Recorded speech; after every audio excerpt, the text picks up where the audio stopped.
அக்ஷரா, இன்னைக்கு நம்ம சரஸ்வதி ஸ்தோத்திரத்துல 12வது ஸ்லோகம் பார்க்க போறோம். சரியா? இப்போ படிக்கிறதுக்கு முன்னாடி சொல்ற ஸ்லோகம் சொல்றியா? சரஸ்வதி நமஸ்துபியம் வரதே காமிபினி வித்யாரம்பம் கரிஷ்யாமி சித்தர்பௌத்மே சதா. சரி, 11வது ஸ்லோகம் நான் சொல்றேன். என் கூட ஏற்கனவே நம்ம படிச்சது, அதை நான் சொல்றேன். என் கூட சேர்ந்து சொல்றியா? வேதாயை வேதாயை வேத ரூபாயை வேத ரூபாயை வேதாந்தாயை நமோ நமஹ வேதாந்தாயை நமோ நமஹ குணதோஷ விவர்ஜின்யை குணதோஷ விவர்ஜின்யை குணதீப்தியை நமோ நமஹ குணதீப்தியை நமோ நமஹ. சரி, அதுல வேதத்தின் ஒரு வேதமே தான் சரஸ்வதி, சரஸ்வதியே தான் வேதம் அப்படின்னு போன ஸ்லோகத்துல பார்த்தோம்ல. அதே மாதிரி எந்தவித குணங்களும் தோஷங்களும் சுவாமிக்கு கிடையாது, சரஸ்வதிக்கு கிடையாது. ஆனா குணங்கள் ஒரு தீபம் மாதிரி சுடர் விட்டு வேதமும் நீதான், வேதமோட ஷேப்பும் நீதான். ஆமா, உருவமும் நீதான். வேதத்துக்கு ஒரு உருவம் கொடுத்தா நீதான். வேதாந்தாயே வேதம். ஆமா. இப்போ 12வது ஸ்லோகம் பார்க்கலாம். முதல்ல நான் படிக்கிறேன், அப்புறம் பொருள் சொல்றேன். சர்வஜானே சதானந்தே சர்வரூபே நமோ நமஹ சம்பன்னாயை குமாரியை ச சர்வஜ்ஞே நமோ நமஹ. இப்போ அர்த்தம் பார்க்கலாம். சர்வம்னாலே என்ன அர்த்தம்? எல்லாமே, எல்லாமேன்னு அர்த்தம். சர்வஜானே அப்படின்னா எல்லா விதமான ஞானங்களும், ஞானம்னா அறிவு. எனக்கு வரைய தெரியும், எனக்கு பாட தெரியும், எனக்கு ஓட தெரியும், நல்லா வேகமா ஓடுவேன், நீந்துவேன், எல்லாமே, எல்லா கலைகளும், எல்லா வித்தைகளும் அதுல சரஸ்வதி தான். ஆமா, எல்லா அந்த வித்தைகளினுடைய ஒரு சாராம்சம் தான் சரஸ்வதி. சரியா? எசன்ஸ் சொல்றோம்ல, அதுதான் சாராம்சம்.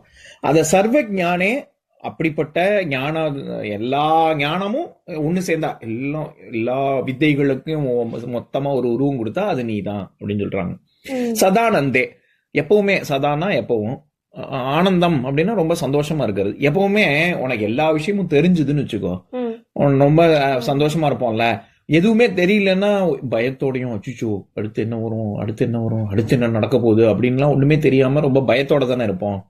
அதனால இங்க எல்லாம் சர்வஜானியா இருக்கிறதுனால சரஸ்வதி எப்பவுமே சதானந்தே, எப்பவுமே ஆனந்தத்தை, தான் மட்டும் ஆனந்தமா இருக்கிறது இல்ல, தங்களை சுத்தி இருக்கக்கூடியவங்க யாரு சரஸ்வதியை வேண்டாங்களோ ஆமா அதே மாதிரியா ஆக்கக்கூடிய வல்லமை பொருந்திய சரஸ்வதியே அப்படின்னு சொல்றாங்க.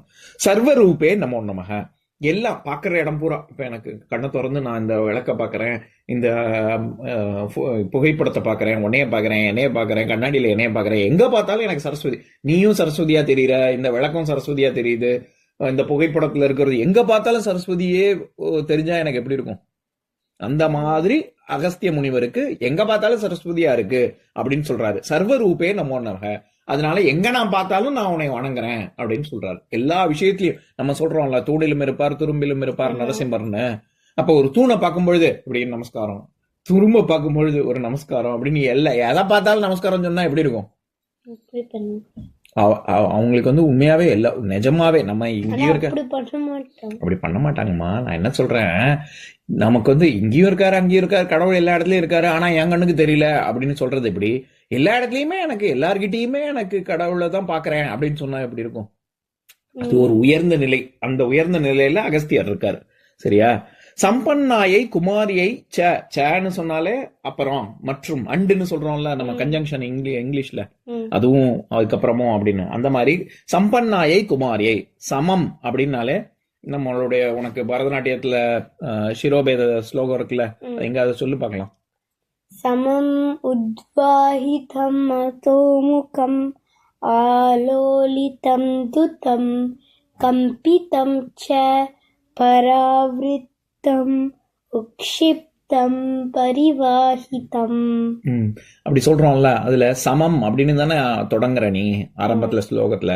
சமம் அப்படின்னா எல்லாமே ஈக்குவலா இருக்கிறது, சமமா இருக்கு, ஈக்குவலா இருக்குன்னு சொல்றோம்ல. எப்பவுமே அந்த மாதிரி சமமா இருந்ததுன்னா பாக்குறதுக்கே அழகா இருக்கும். பரதநாட்டியத்துல சமமா, அதாவது ஈக்குவலிபிரியம் எப்பவுமே மெயின்டைன் பண்றது, காலை தூக்கி ஆடும் போதெல்லாம் அப்படியே அசையாம அப்படியே அழகா நிக்கிறீங்கல்ல, அந்த மாதிரி சமமா இருக்கிறது ரொம்ப அவசியம். எதுக்கு சொல்ல வரேன், சமம்ங்கிறதுக்கு ரொம்ப பெர்ஃபெக்டா இருக்கு அப்படின்னு ஒரு பொருள் இருக்கு. சம்பன்னாயை, அந்த சமம்ங்கிற சொல்லுல இருந்து இந்த சம்பன்னாயை அப்படின்னு வந்திருக்கு. சம்பன்னாயை அப்படின்னா சரஸ்வதி ஒரு பெர்ஃபெக்டா இருக்கக்கூடிய ஒரு விஷயம், ஒரு கடவுள் அப்படின்னு சொல்றாங்க. கடவுள்னாலே பெர்ஃபெக்டா இருக்கிறவங்க தான். ஆனா சரஸ்வதி வந்து எல்லா கலைகளும் எல்லா விஷயங்களும் தெரிஞ்சிருக்கிறதுனால, ஞானத்தின் உச்சத்துல இருக்கிறதுனால சரஸ்வதி வந்து பெர்ஃபெக்ட் அப்படின்னு சொல்றாங்க. சம்பன்னாயை குமாரியைச்ச, வெறும் பெர்ஃபெக்டா இருக்கிறது மட்டும் இல்ல, குமரன் குமாரி. இது முருகனை ஏன் குமரன் சொல்றாங்கன்னு தெரியுமா? குமரன் என்ன அர்த்தம்? பிரவீன் குமார், அருண் குமார், குமார்னு சொல்றோம்ல நம்ம. ஆம்பளையா இருந்தா குமார், பொம்பளையா இருந்தா குமாரி, பொண்ணா இருந்தா குமாரி. ஏன் அப்படின்னா என்ன அர்த்தம் தெரியுமா? தெரியலையா? ரொம்ப இளமையாக இருக்காங்க அப்படின்னு அர்த்தம். எப்பவுமே இளமையாக அழகாக இருப்பதனாலதான் முருகனுக்கே குமரன்னு பேரு. சரியா? அப்போ குமாரி ஐச்ச, அப்ப சரஸ்வதி தேவியும் பார்க்கறதுக்கு எப்பவுமே ஃப்ரெஷ்ஷா இருக்கா அப்படின்னு சொல்றாரு. சரியா? சர்வஜ்ஞே நமோ நமஹ, இப்படிப்பட்ட எல்லாமே தெரிந்துள்ள சர்வஜ்ஞே அப்படின்னு, சர்வம்னா ஏற்கனவே பார்த்தோம் நம்ம, எல்லாம் அப்படின்னு அர்த்தம். சர்வஜ்ஞே அப்படின்னா எல்லாமே தெரிந்துள்ள சரஸ்வதிக்கு என் நமஸ்காரங்கள் அப்படின்னு அர்த்தம். இப்ப நான் ஸ்லோகத்தை சொல்றேன், என் கூட சேர்ந்து சொல்றியா? சர்வஜ்ஞானே சர்வஜ்ஞானே சதானந்தே சானந்தே சர்வரூபே நமோ நமஹ சர்வரூபே நமோ நமஹ சம்பன்னாயை சம்பன்னாயை குமாரியைச்ச குமாரியைச்ச சர்வஜ்ஞே நமோ நமஹ. சர்வஜ்ஞே நமோ சர்வஜ்ஞே இல்ல, சர்வஜ்ஞே. சர்வஜ்ஞே நமோ நமஹ. நமோ நமஹ. இன்னொரு நாள் இன்னொரு ஸ்லோகம் பார்க்கலாம்.